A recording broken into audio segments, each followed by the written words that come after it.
Yeah, it's an interesting question, especially for Argentina. Argentina, in fact, has the most aggressive surveillance regime of all the um, medium-sized Latin American states, but it is nothing at all compared to the United States or the United Kingdom or China.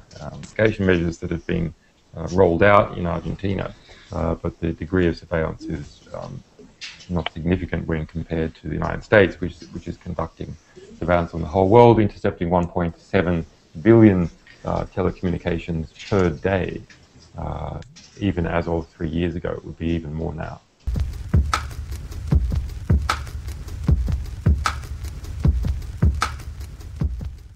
Because of the biometric systems that have been rolled out in passports, passport control, the number of companies providing surveillance services to Latin America, to Argentina. And you can have a look at wikileaks.org/spy files to see some of the range of companies involved in providing those services to government.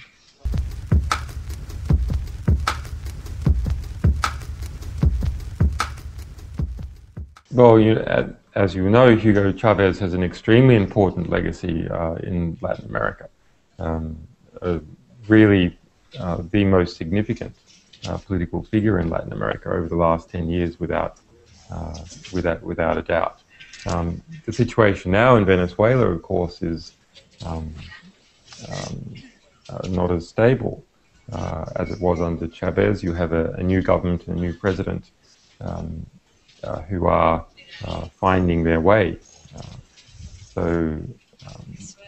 Venezuela has offered Mr. Snowden asylum. Maduro has publicly stated that. That's, of course, a very good sign of the Venezuelan government still feels that it is necessary to publicly demonstrate its independence from the superpower to your north.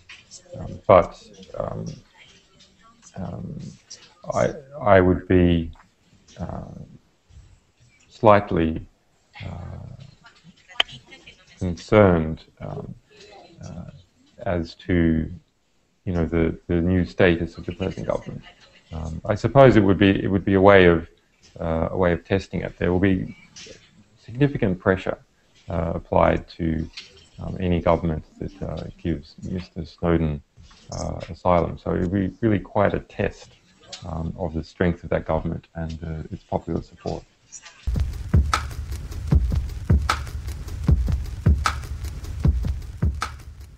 Partly because we knew that people in Argentina were likely to read it, since there's a lot of support for the organization from Argentina and Latin America more broadly.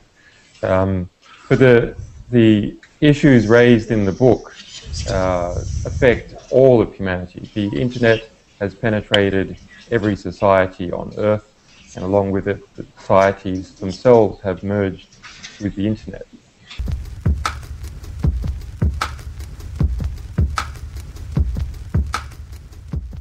Well, we can see with the Snowden revelations the past 2 weeks that time has in fact already arisen.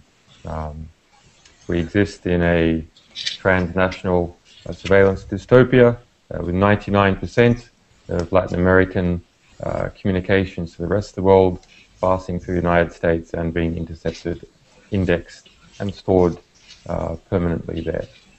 So the basic building blocks for that dystopian state are there. The infrastructure is there. It has been created. It is being used. And now there's just a matter of the various political forces making use of that infrastructure.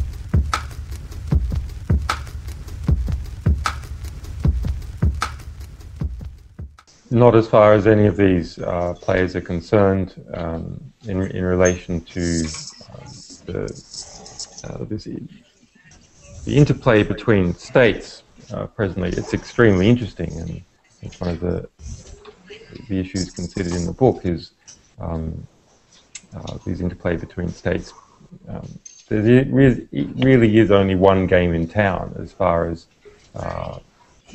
transnational surveillance, and that is the Anglosphere Surveillance Alliance, which also pulls in NATO and several other countries on its periphery. But WikiLeaks is an organisation with registrations in many different countries, so we're not reliant on any one state or in a position where any one state can affect the publication, the decisions of the organisation.